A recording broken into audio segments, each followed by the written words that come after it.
Hello, it's Owen at Happy, and today I'm lucky enough to get to play around with the brand new tube EQ from Sebatron, the Spider. Sebatron is a company out of Melbourne, Australia, founded by Sebatron sometime in the early 2000s, providing fantastic audio equipment to Australia and the world. I'm a big fan of Sebatron products. I've been using his VMP preamp series for years, and when people ask what tube preamp they should buy, I always tell them to either build their own out of a vintage unit or give Sebatron a yell. So today, we're going to take a look at the brand new Spider EQ rack unit, a tube-based 2-band fixed Q selectable frequency EQ unit with additional selectable frequency high and low shelves. A unique piece designed to showcase beautiful tube gain and harmonics. It's a Class A high voltage unit. None of this starved tube business in this box. So many brands will add a tube and starve its voltage supply, mainly for looks and to also be able to mention it's tube-based. Sebatron is definitely not one of these manufacturers. The filaments are running at 24 volts and the high tension circuit sits at 382 volts.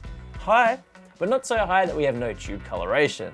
Incredible quality all the way throughout the build, with a pair of 12 AX7 tubes providing the gain for the EQ circuit, along with some sweet extra harmonics and depth.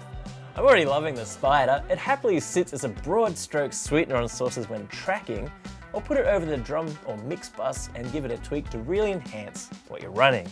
The frequency selection is intuitive and functional, kind of exactly where you need it to be. The low shelf frequency is selectable by a switch at either 40 or 80 Hz with 10 decibels of boost or cut, and the high shelf is selectable at either 8 or 14 kilohertz, again with 10 decibels of boost or cut. The low mid region allows up to 10 decibels of boost or cut at 160, 220, 360 or 500 Hz, and the high mid region allows you to boost or cut 1.1, 2.2, 4 or 5 kilohertz. Through playing around with the box and pulling it up on a scope, the low mid area has a wider Q and the high mid is a little tighter.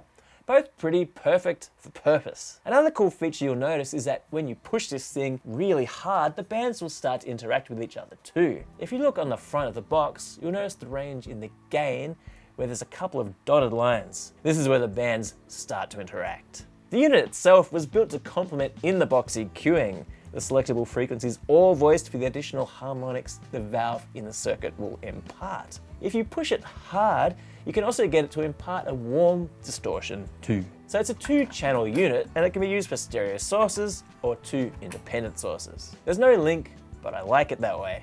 If a channel starts to drift, simply calibrate your levels with a tone generator and a meter, and maybe consider changing your tubes out to a new matched pair if this happens, which you probably won't for at least 3 years on this box with heavy use. Now, this unit doesn't have any transformers. Usually when using tube equipment, I look for hefty transformers to provide tone and saturation. Instead, we've got high voltage discrete op amps with which, essentially, we get a bottom end that isn't slow and weighed down by transformers. Rather, it's a swift moving low end with no chance of the unit adding any unwanted bass or mud via a transformer. Today, I'm going to run elements of a mix I worked on for a live session for Alex Moss on his track Hell Before Too Long. It was a pleasure to mix and I want to see what the Sebatron can do. I'm going to run it across the drum bus, across the mono lead vocal, and then over the final mix. It was recorded live, so you will hear a bit of spill in the other channels.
it's too late for him to show her that he's changed.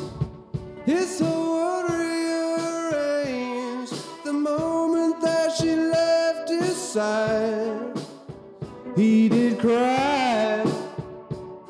Yeah, yeah.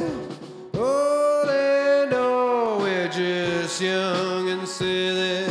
Come on, Amy, I think you're so pretty. Come home to me now.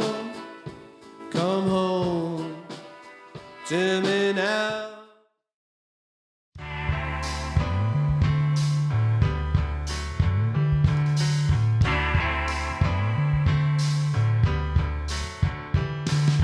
First I was a little bit afraid.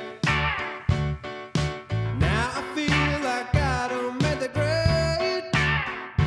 Was I too much for you? Was it hell before too long?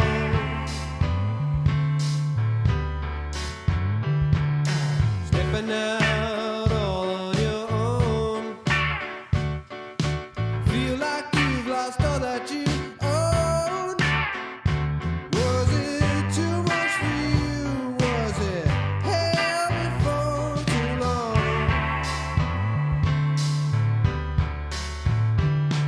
Now it's too late for him to show her that he's changed. His whole world rearranged the moment that she left his side. He did cry.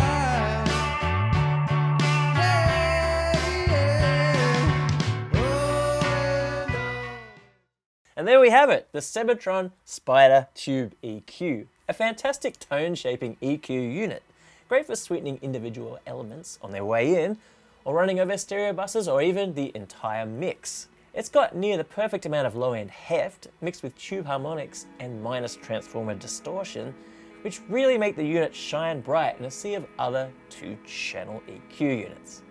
Plus you can get the tubes to saturate and distort if you push it hard enough. I went in hoping this was going to be great.